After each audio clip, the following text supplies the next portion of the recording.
Brooke, are we underway? We are underway. We are recording. And just a note for those joining us right now, as usual, we'll give a few minutes to get folks joined into the meeting, and then we'll kick things off. All right, thank you.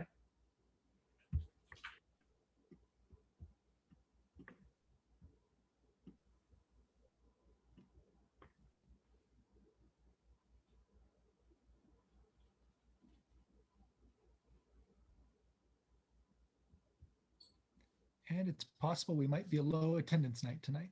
And it is beautiful weather out there. I know that a lot of people probably don't want to come inside and stare at a screen.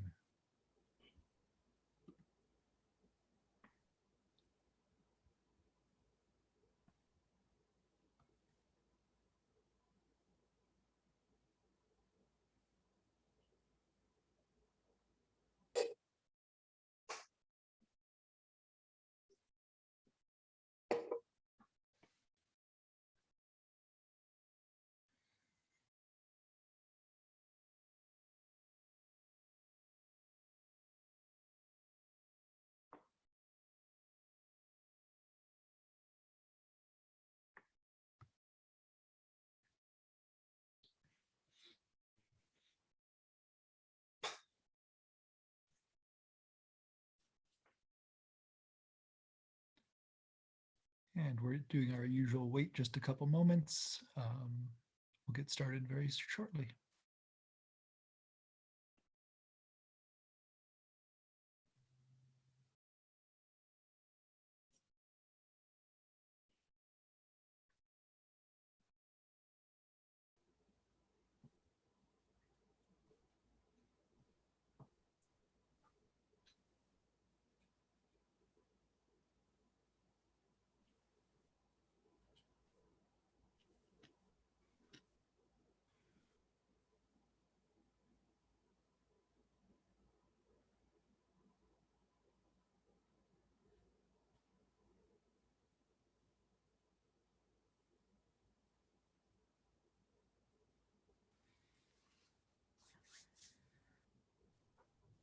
All right, I call this board workshop of the Southwood School Board, District number 206, to order, and I will immediately turn it over to Marnie Jackson. Thank you, Brooke. I would like to begin by reading our land acknowledgement. And I recently asked Brooke if I could have the honor of reading this land acknowledgement because I find it to be important and moving to open a meeting in this way. And I particularly appreciated the work that went into crafting this statement, which is shared in a November board presentation that Christy provided to the board prior to my joining.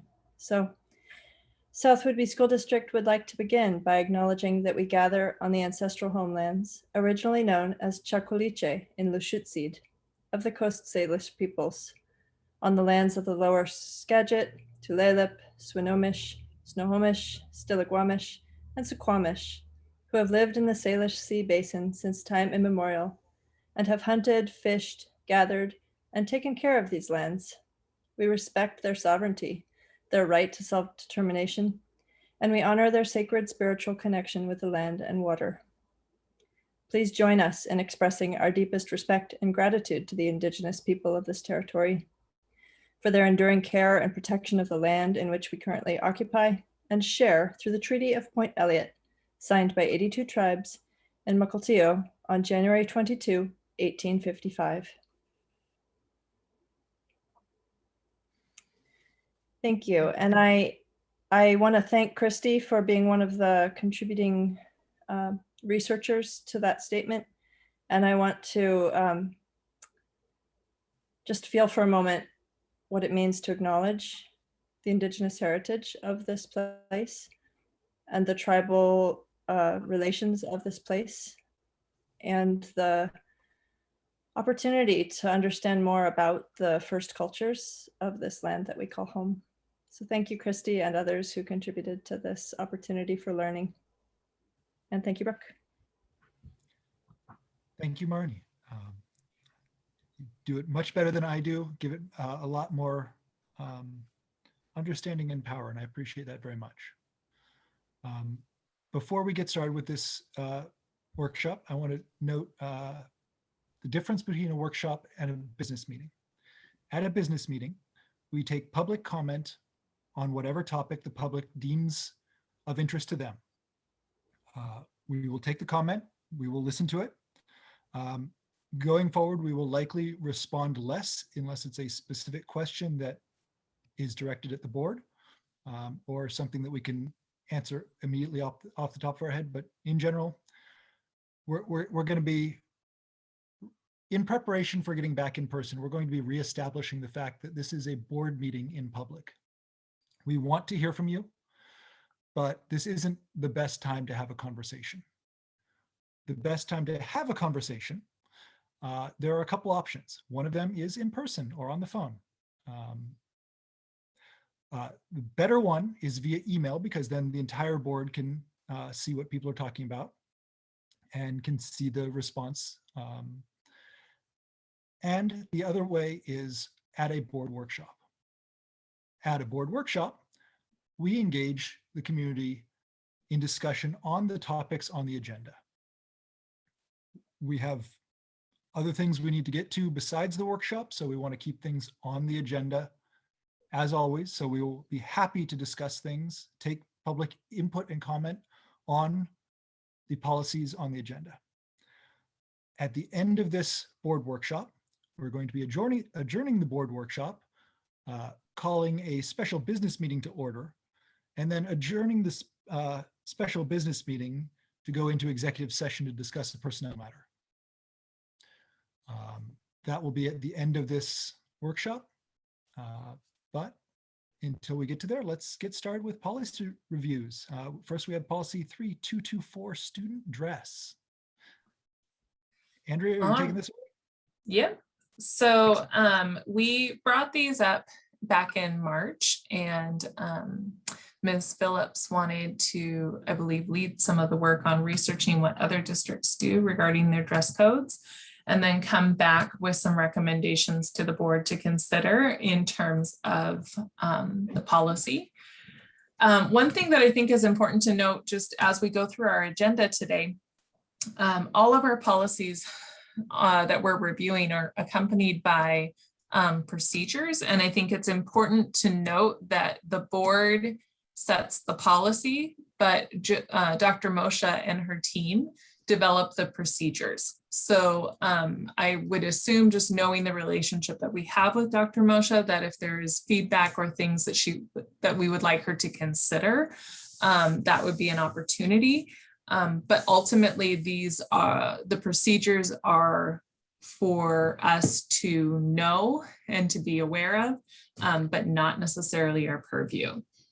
So our policy that we reviewed back in March is relatively open in terms of where we are going. And so I'm wondering, Ms. Phillips, if you feel comfortable stepping in and sharing what your research has come away with and what recommendations you have. Hi, good evening. Thanks. Yeah, I spent a lot of time looking at districts that look similar to us in size or demographic, and then larger districts within our state and even beyond, and then talking with colleagues around the state. And then I really wanted to hone in on conversations with teachers, staff, and students. And as a whole, the policy that people see and how they feel that the verbiage is, unanimously, people feel pretty comfortable with the way it's written. They think that it's inclusive and it's supportive of what we are hoping to do. I think the next step, from my end at least, is looking at, like you said, the next step in the implementation, and then a conversation on education of how we implement this and approach it, and then still respect inclusivity and individuality. So as a policy as a whole, based off what I found and read, I felt like our language within this felt really comfortable and confident, but the work is creating conversation and education on how we implement it in the day-to-day.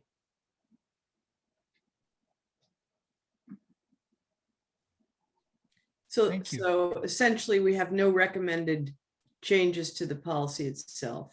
If the board wants more information in the future about how we are implementing this policy, we can certainly come back next year once we're back to full-time school and really get a sense of impact and re-education of staff and so on, and working with students. As you know, we have a very active student group on all matters, and I know that Kale has been working with leadership team and talking about this. And working with some students as well. I just asked them if they'd be willing to present to you. They presented some pronouns education to our high school staff, and we're inviting them to the 7-8 staff to present. And they're enveloped in the same conversation, and they discuss dress. And they have a really great lens of what my dress does and how it represents me as a person. And they're really helping us to facilitate the correct responses, to acknowledge somebody individually, but then also to figure out when we are in violation. And that may be something, again, we talked today about the possibility, if the students were willing, to do that presentation with the board. They did it with staff. So if the board has an interest in that, I think it would be a great opportunity to showcase the work students are doing. Well, and I always love hearing what students are thinking on subjects. Jordan, having you here is an invaluable lens. More voices are great. Not to put anything on you in that manner, but I love hearing from more folks on most issues. Yeah, I would just be voicing out that this is like, I feel like a lot of students don't really have a problem with the wording with the policy, just like how Ms. Phillips said. It's more on just the educational purposes and how it's implemented. Mm-hmm. Yeah, and it sounds like you've got a great group of students working on that, and I think that's fantastic. Yeah, I'd love to. I'm still in the stage of a broad reach. Mm-hmm. So having representation from multiple perspectives, including staff, but also students, is important value to me. Sounds fantastic to me. Any other comment on the dress code from board members or questions? Yeah, I would like to just share that I do really believe that a training approach would be advisable, considering the number of student concerns that have been raised. And I'm curious about accountability, whether perhaps there could be an opportunity for staff to seek counsel from other staff prior to calling a student in on a dress code violation when it's potentially ambiguous, just to be sure that there is a level application of this dress code to all students, regardless of gender expression or body shape and size. Thank you. Hoping to build kind of a bank of appropriate responses, because in that moment, a personal response versus what could be coached and learned is probably going to be best serving for everyone. So it's definitely a focus.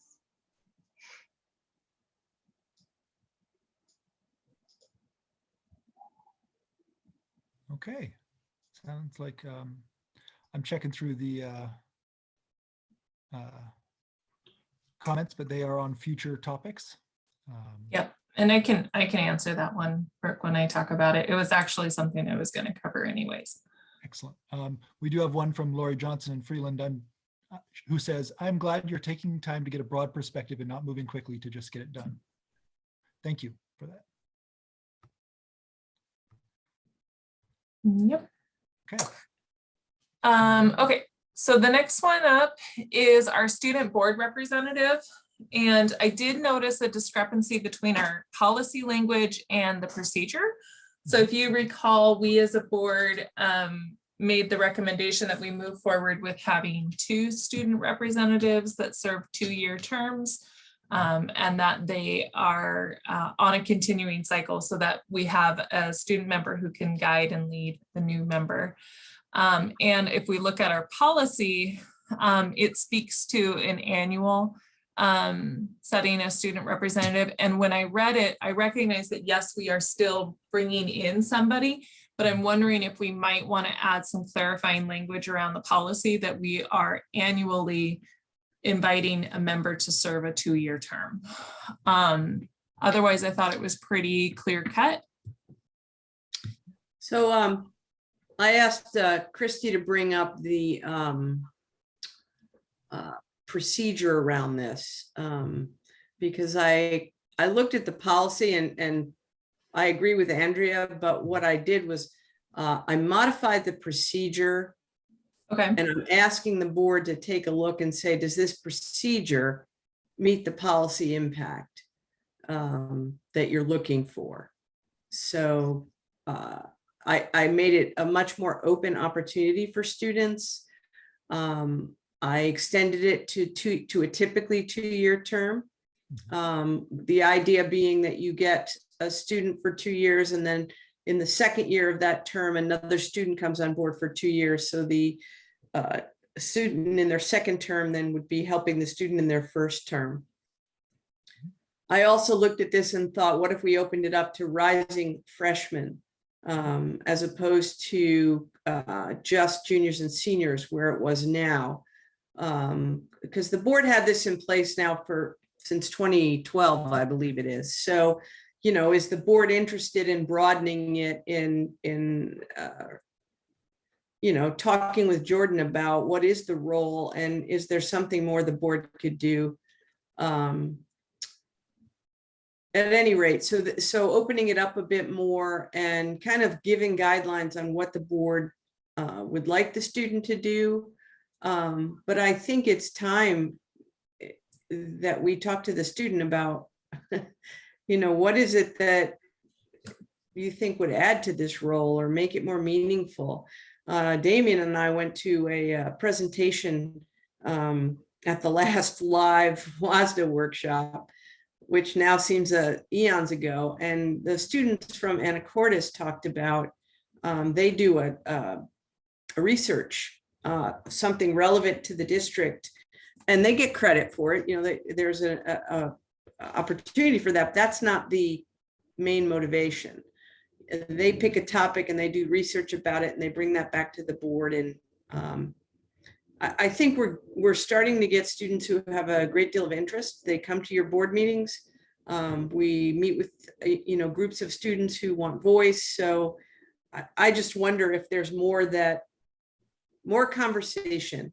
But I put this out there as a starting point for procedure around it, just to start discussion for you, but it's really up to the board.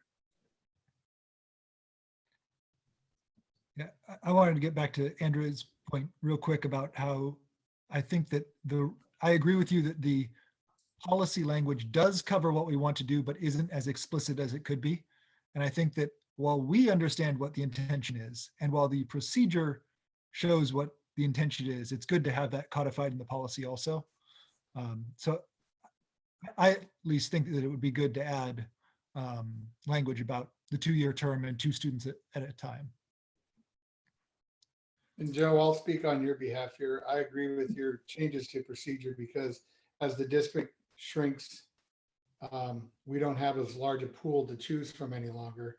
So by opening it up to freshmen in their spring year, which means they'll be sophomores, serving 2 years, I think that's a good balance there, especially then when they're in their senior year and things are usually so busy for them. They're done serving on the board, but yet they would still have the ability to have to know how to express their voice and opinions as a senior in high school. Yeah, Damien, I agree that expanding the reach is a great idea. I will note that this is rising freshmen, so it could include those who start during their freshman year as currently written. Yeah, I was intending that we'd recruit from the 8th grade class so that they could serve as 9th graders. That would be cool. 8th through 11th, yeah. Yeah, especially if they're coming in as a freshman, it would be as their first year, and they might have the opportunity to be mentored by an upperclassman, which is a pretty cool opportunity. Mm-hmm. Then with that question I would have, with the opportunity then to actually be there for 4 years, can they apply again after the end of 2-year term? I don't see why not. I mean, Yeah. you know, if they have that interest. Stops that. Yeah. Well, I'm just saying that if we're talking about the policy and the procedure, then we need to look at that as part of the policy and the procedure as well. Yeah. No, I think that's good to make it explicit in there that there's no restriction to only serving one term. Yeah, you could say that exactly, as long as they're a student at Southwood B High School or Southwood B Academy, Yeah. they could serve on the board. But yeah, they would have to, I don't know how you'd word it, right? It would be up to the Right. board at the end of the 2-year term if the student reapplied, right? I mean, Right. I- Yeah, I would suggest wording along the lines of students are invited to fulfill a 2-year term and the opportunity to apply for reelection will follow the 2-year term in, I don't know, in the case that students should seek such an opportunity. Gwendy Hastings from Freeland does have a comment that would apply to the procedure. If you wanted to consider it, it says under responsibilities, should it say receives copy of regular meeting agendas, minutes, etc. in advance. That way the student rep is prepared ahead of time with the information that the rest of the board receives. And I think this would just be more clarification because the student rep is sent the information at the same time board members are, but it would be a clarification piece. Yeah. And, you know, I don't want to, again, I think we need to go back, and I'm not trying to put Jordan on the spot, but we need to really talk about what would be helpful to the student.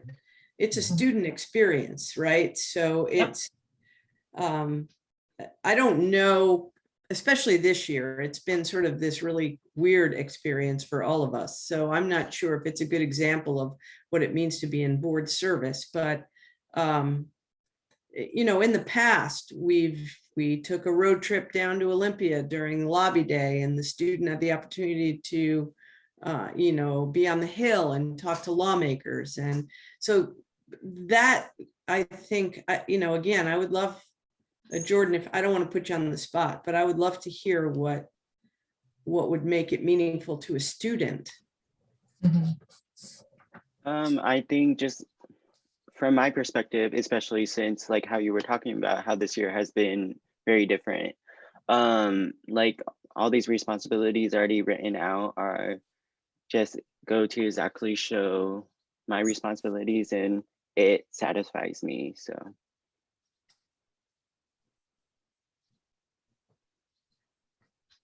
Is there anything, and this doesn't have to be something you share now, this can be something we add before we approve this or before we vote on this at the business meeting, but I'd be interested to know if before then you can think of anything that is not in here that you would like to see in there. I don't know if I can come with something right now, but I'll let you know. Yeah, perfect. Damien, Maybe yeah. think to, oh, sorry, Brooke.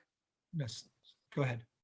Maybe think to Jordan about how it might feel to become, because if there's 2 roles on the board for students, then that kind of puts one student who's been there for a year in a bit of a mentorship role. So maybe think about that and the ramifications of that as well, because I think that's an important component to having a 2 student seats, because I think it becomes a really cool learning opportunity as a leader and as a mentor, as well as someone who is being mentored by a peer. So I'd love to hear your thoughts on that too when you come back. And I think what Joe's asking is if a project would be worthwhile. And I think those students in Anacortes received credit. Am I correct? Yes, And that's you correct. could probably elaborate more on the projects that they did, because they were pretty interesting, but Yeah.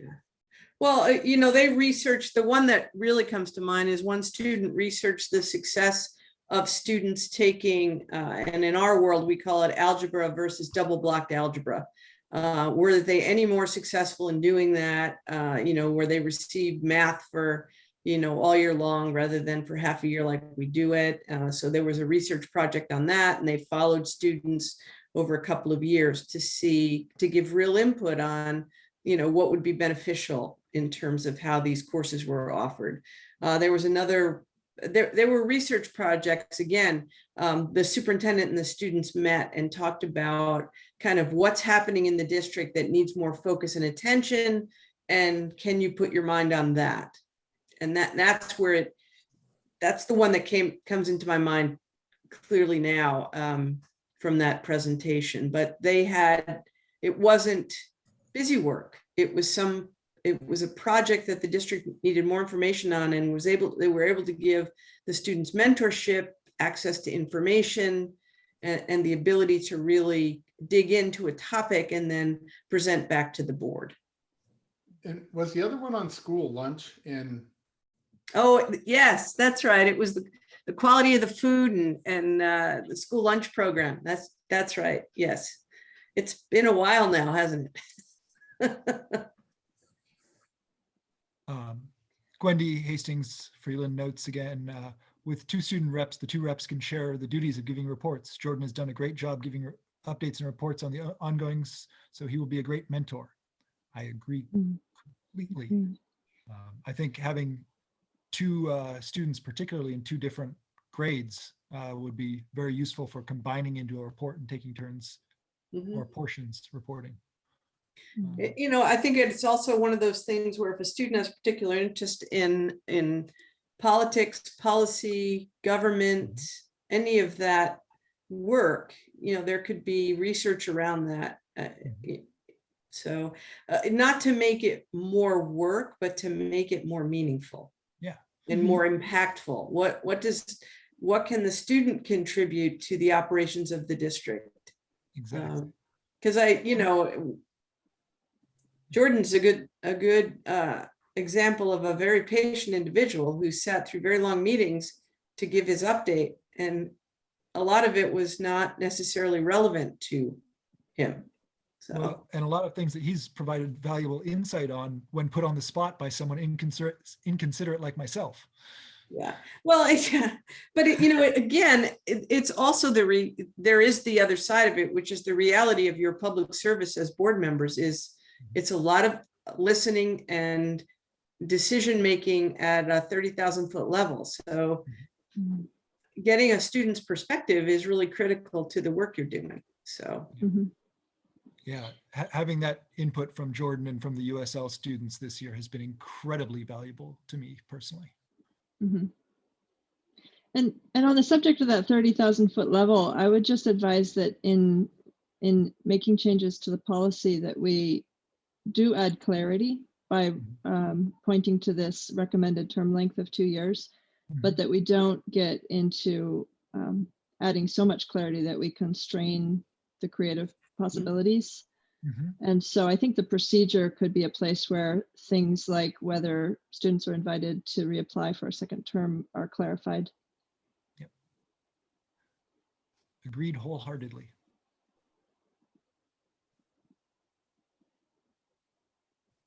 Any other comments or questions on this from board members or the listening public? Thank you for those of you who have weighed in with those thoughts and ideas. All right. And Christy, I'm wondering if for this next one, could I share my screen for a minute?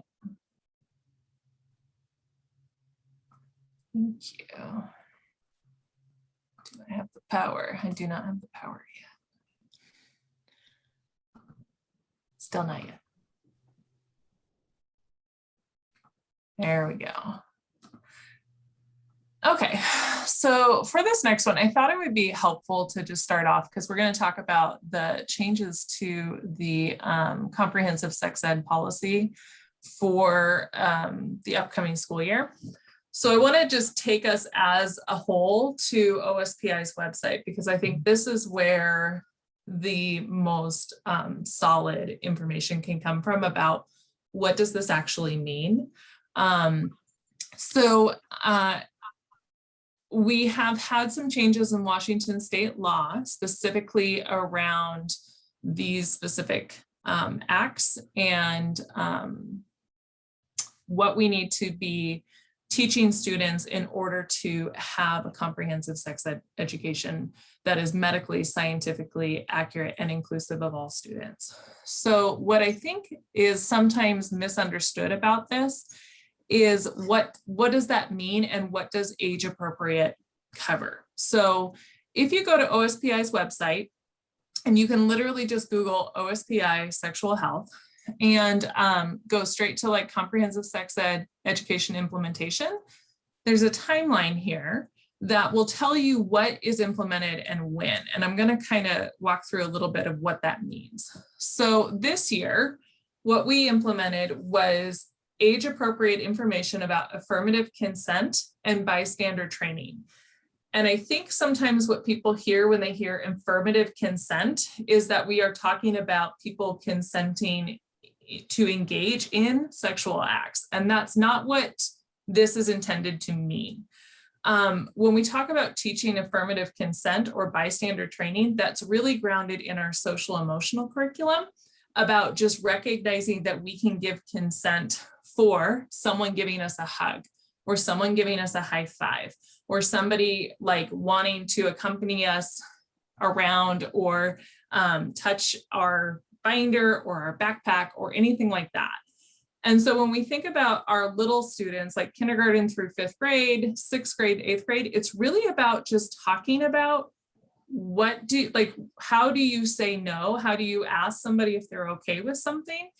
And we do that early on because that actually sets the tone for students to have the words and the power to then deny people consent or to say no or to recognize consent when they are older adults in maturing relationships. The bystander training is also grounded in the social emotional section of our curriculum because it talks about what do you do if you see somebody else doing something, and how do you stand up to them, or how do you report that? How do you recognize that? And again, we're starting it young before it goes into anything that would be construed as a sexual or a risky situation for another person. So this could be something like, if you see somebody being bullied on the playground, how do you as a bystander stop that? And it will gradually increase with age appropriate pieces. And I'll show you where that's rooted as well as students age. So for most part, when this was actually implemented, districts didn't have to change anything in their curriculum because they already had it grounded in their social emotional curriculum. So this portion of the law did not necessarily come out in health class. This came out with social emotional learning.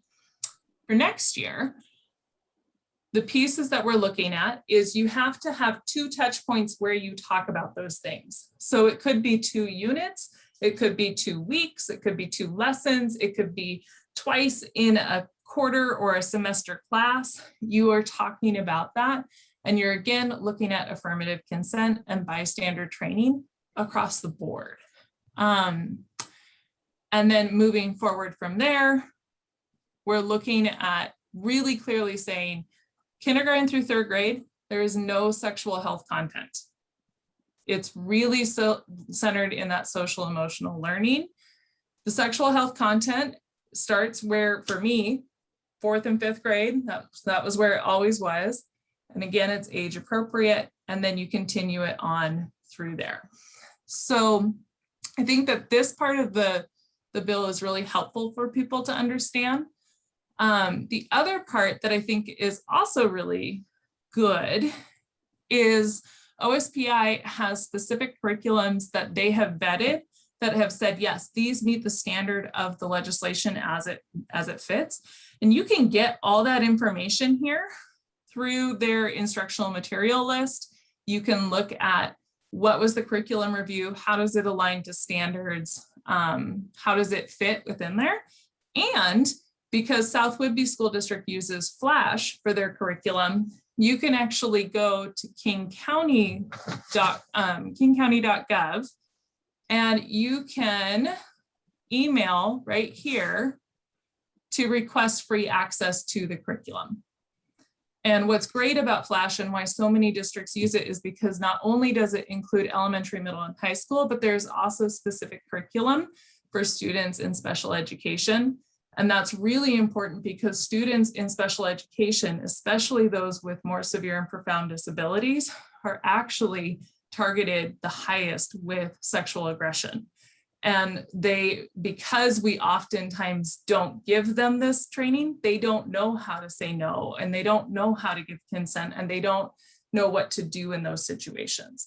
And so I think this is a really good curriculum for us to use because it does include that section.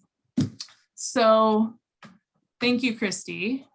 Was that helpful for the board? Andrea putting her teacher hat back on for a second. Okay. You're excellent teaching, Andrea. Thank you. Awesome. So I really do encourage people, if you have concerns about the curriculum, go look at them. The other thing that I think is really important to stress is that you as a parent are absolutely in the driver's seat of what your student receives in terms of that education. So just like when I went to school, my parents had an opportunity to opt me out of the course, and they just had to sign a thing that said, I don't want my child to participate. And then those students who didn't participate went and did something else. The difference is that with the changes, you have to actually sign 2 different forms, and you can sign them at the same time.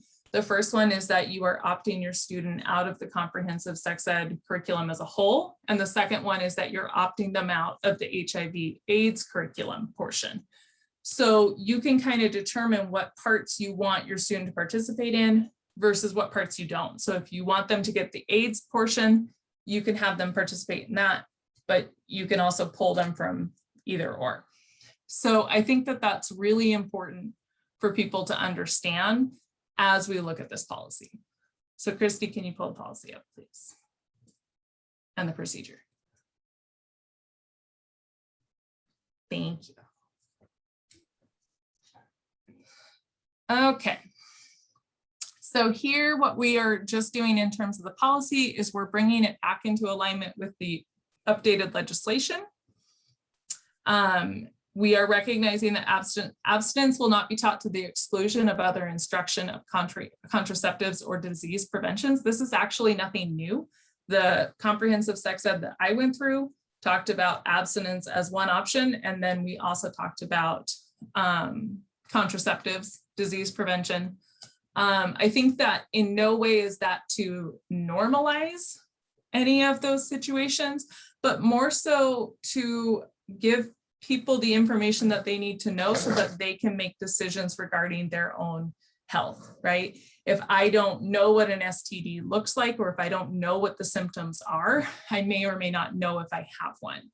And that can be a really isolating experience for somebody who might be afraid to talk to their parents, or they maybe don't necessarily have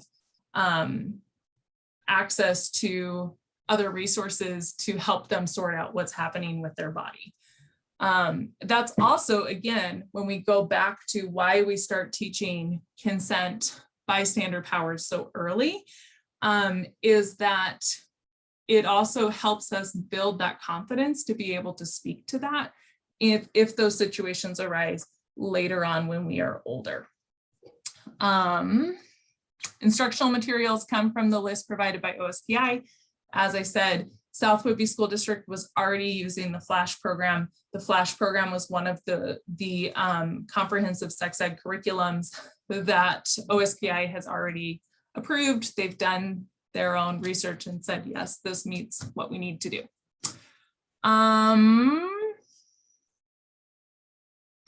Parents, guardians always get an opportunity to review the materials before it is taught to their student. And again, if you want to not use what the school district does, but go ask King County if you can view it, you can also do that there. And you can always withdraw your student from it if you do not want them to participate. And I think that's about that for the policy. Do we have any input or anything that anyone wants to see within there? First of all, thank you for the in-depth description. There are 2 editing issues that I spotted both in the last paragraph. Between sexual health education instruction and the superintendent or their designee, there's no period and space. And then there's a floating clause at the end, comma, and will grant all such requests. Oh, yeah. Just two minor things that came through the editing process. But no, Yeah. I think that this looks solid. This gets us, it doesn't do anything that's beyond what is required of us by law. And yeah. Yep.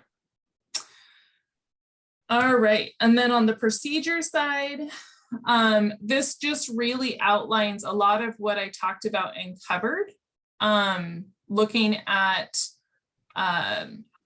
what is covered and when, so it's always age appropriate.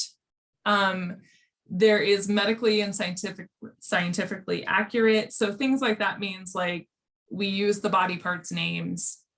We talk about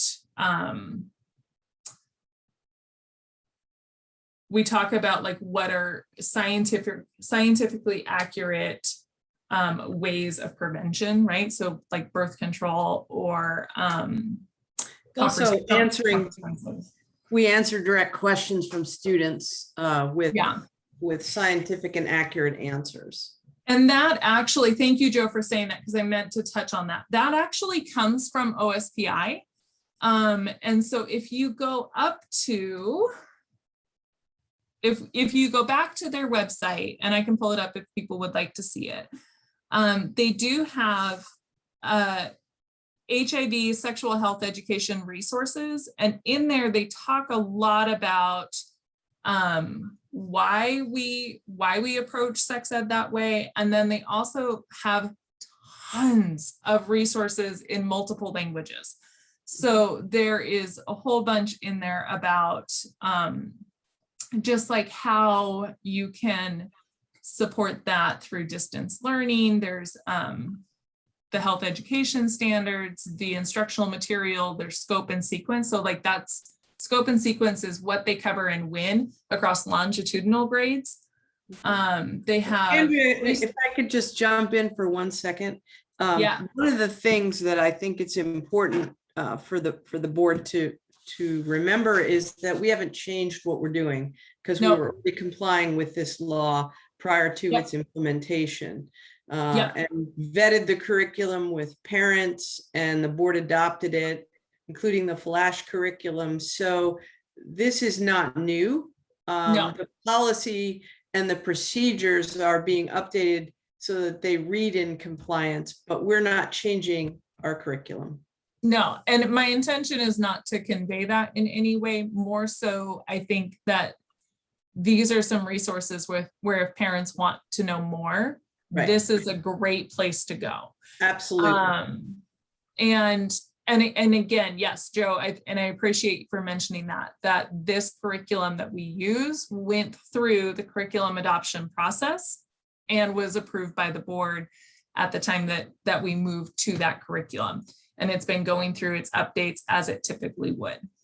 And again, the changes that were implemented this year came more so in a social emotional curriculum lens versus a comprehensive. And that we actually adopted a K-3 curriculum for social emotional learning. The elementary school has worked on that. So they've been, working through that for a long time. So. Yep. So, that's about the procedure. Does anybody have, we do have a comment from a audience member that I will read, but I want to ask the board if you have any questions or thoughts before I do that. Can I go back to the policy, or do you want to stay on procedure? Either one. So just clarifying, how does the superintendent, when it says the superintendent will provide the curriculum, how is that being provided? It's provided when we purchase it. So just like. But it says to the parents. So how are the parents being provided that? Oh, typically. That's through parent meetings at the grade levels where the curriculum is being implemented. They get a notice Yeah. It goes out, and that's in the procedure. It goes out a couple weeks before. They have the opportunity to come in and review the material, and then the forms are there for them to opt out of that. And you don't have to review the material to opt out. Right, you don't have to, but you have the You can just straight opportunity. opt out, but you do have an opportunity. And I actually have kind of an Excuse me, interesting- Andrea, there's also an evening meeting, Damien, that happens for families, so they can come in and learn about it. And that, again, I'm sure some folks in this room, well, maybe not, but some folks in this room probably got those invitations, and did you? You're nodding. So yeah. Yeah, I've participated in those meetings as a parent. Yeah. And, you know, one of the things that we could do, again, like we did with our civics curriculum, if you would like as a board to hear K-12, here's what's happening in health and physical fitness curriculum, because this is really part of the health curriculum. We certainly can do that if you'd like a more in-depth presentation. Andrea's doing a great job with the overview, but if there's something more that the board would like, or if you want a review of, you know, here's the evening meetings, here's what we cover, that kind of thing, we certainly can plan a presentation around that for the board. I really appreciate, Andrea, that this is a really in-depth explanation of a really straightforward revision to a policy and a procedure. And I think the necessity for the in-depth presentation comes from the fact that this is a question that arises in a lot of families around how is the district approaching this topic in education. So I appreciate the bigger background on this, but I also want to just remember that this is a pretty straightforward adjustment just to be in compliance with the recommendations out of OSPI. Yep. And I will also just say, as a personal note, my mom was a school nurse growing up, so I went to many of those evening preparation meetings with parents where she would just review the videos and all those things. And so in a lot of ways, like, I actually get a lot of nostalgia when I think about just this, because it's absolutely age appropriate. It's, you know, it's information that is good for people to hear and for people to know. Is it a good time for me to read our community comment? Let me ask a follow-up question, I guess. Sure. So it doesn't say in there how much time they have to be notified. Now, I know you said 2 weeks. Should that be included in the policy, a time frame? It wouldn't be a policy, it would be a procedure. And actually, the procedure does say 1 month prior to teaching a program. Thank you, Brooke, because I didn't get that far yet. Okay. So I it's just 1 month. I was looking for it. Okay. Appreciate that. Yeah. All right. So we have, oh, go ahead. Just again, 2 little editing issues. One is in that first paragraph in the underlined section. I'm in the procedure here. There's some issues with bolding and underlining and linking. And then in that first set of bullet points, there's a subset of bullet points that should probably be set off somehow also.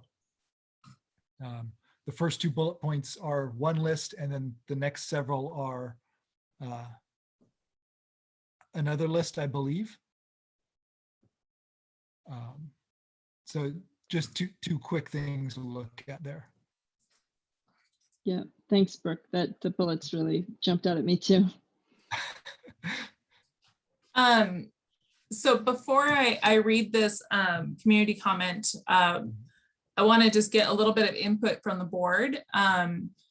The comment includes conversation that I would not typically read in front of a public audience, and would being mindful that we have people at home who might have children, and we've spent a lot of time talking about our curriculum being focused on age appropriate. I'm wondering if the board members are comfortable with me censoring some of this comment, and if not, I'm perfectly comfortable reading the words that are on there, but I want to be mindful of the audience at home. I would suggest censoring, but I'm open to other input from the board. I share your concern. Thank you, Andrea. Yeah, I appreciate the trigger warning for sure for parents and for anybody who's watching.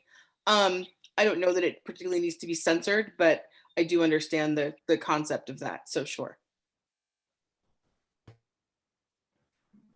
I echo Ann. Okay, so if that's a divide between the two, my wonder would be if somebody in a public board meeting were to begin using the words, how would we typically respond?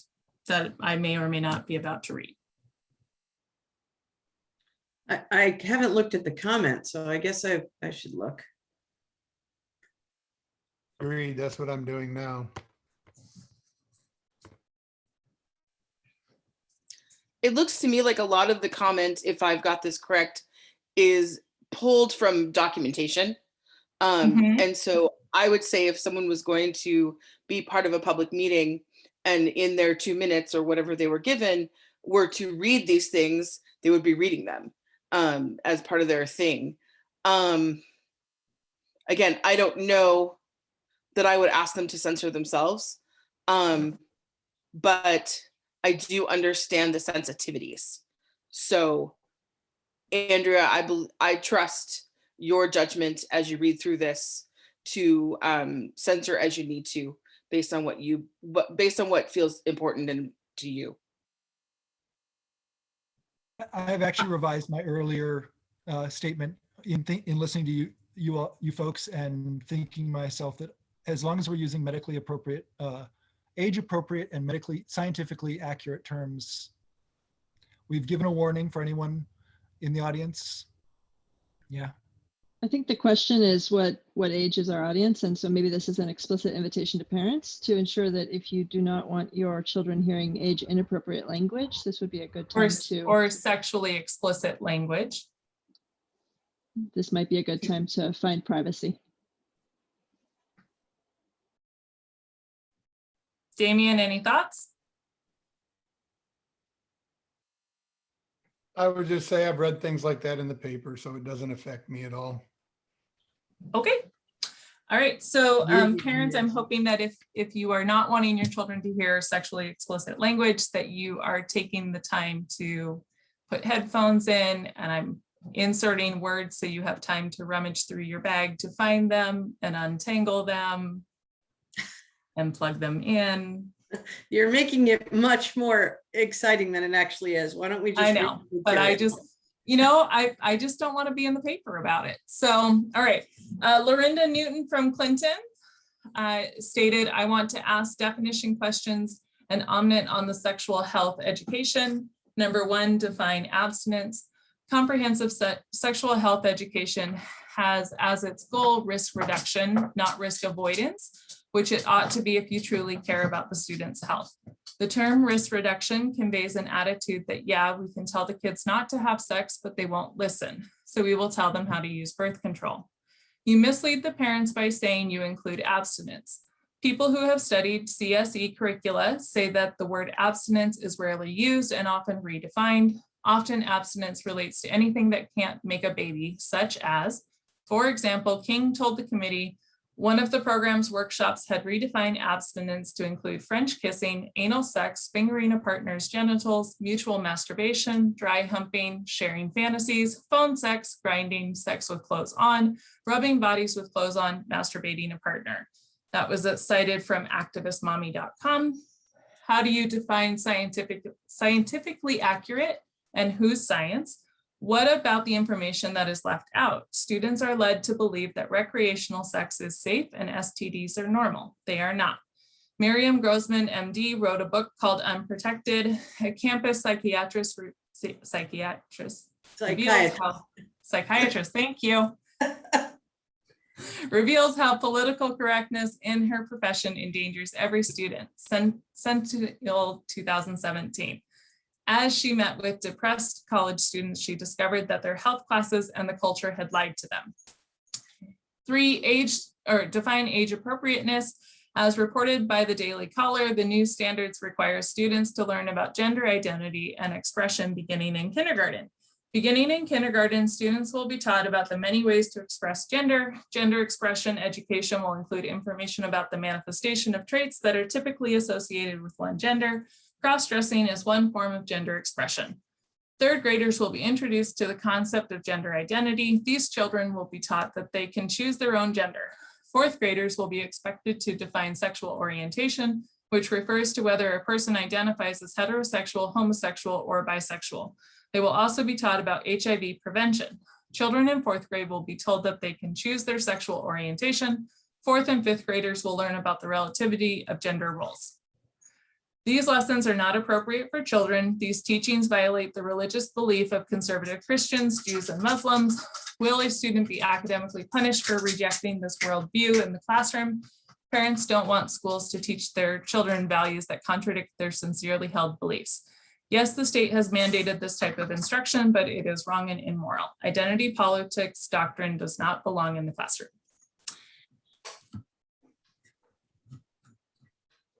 And I think that if people have questions about what the curriculum covers, I would suggest attending a community meeting, emailing the link from King County, and accessing the curriculum yourself. And if you are still uncomfortable with it, you can always opt your child out.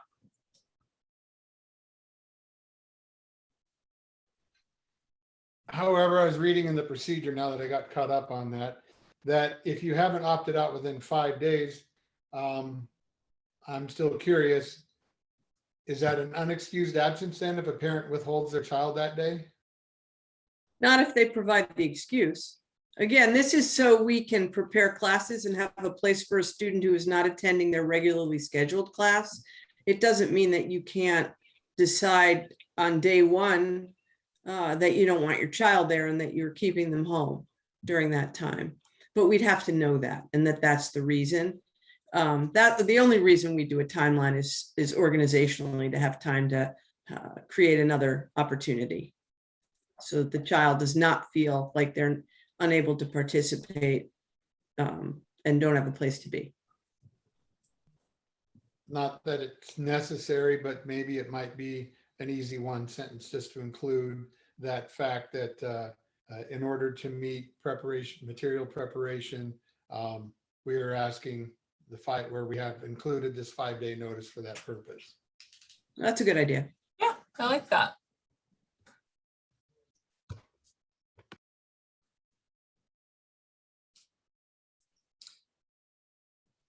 All right, Christy, last ones.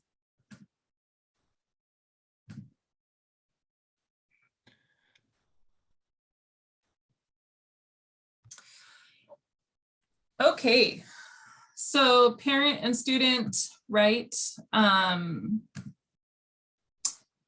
surveys. This is a pretty straightforward policy that we had. We last reviewed it 3 years ago, 2018. Just kind of puts what goes into a survey, what information would not be used. I just wanted to get this on.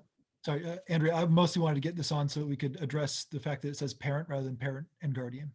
Oh, good job, Brooke. As I was looking through various policies to see cross-references for another policy a couple months back, I wrote, this came up, and that's one of the things that I spotted. It mentions it in, Christy's highlighting it there, immediately above there as well. Mm-hmm. The title of the policy, in the title of the procedure. So basically a find for parent and replace with parent or guardian. Yeah. Mm-hmm. We also, every time we review a policy now, we're also reviewing it for pronouns and gender to make sure it's inclusive. So this is something that I just spotted, I don't know, 8 or 10 policies while I was doing that had things like this that had come up. And so it was my intention when we have relatively slow board workshops to bring these up so we can just run through and get that language updated. Yeah. And so I would assume we'd have the same recommendations for the procedure as well for leadership team. Yes, if this in fact has a procedure. 'Cause It does. yeah, it does. Okay, thank you. Yeah.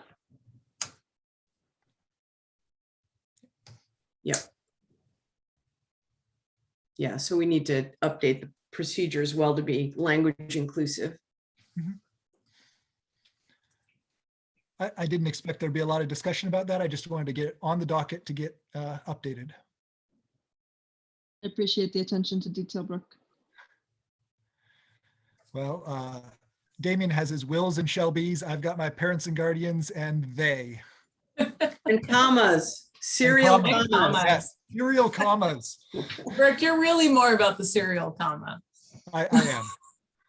Hey, it cost some company in the Northeast $10 million that they didn't have a serial comma. It's the book, right? Eats, shoots, and leaves. Yep. Yeah. Mhm. Our mothers bore us. Yep. There's lots and lots of examples. So unless there is any other comment from board members or the public on any of these, I think that we're done with policy review. Thank you, Andrea.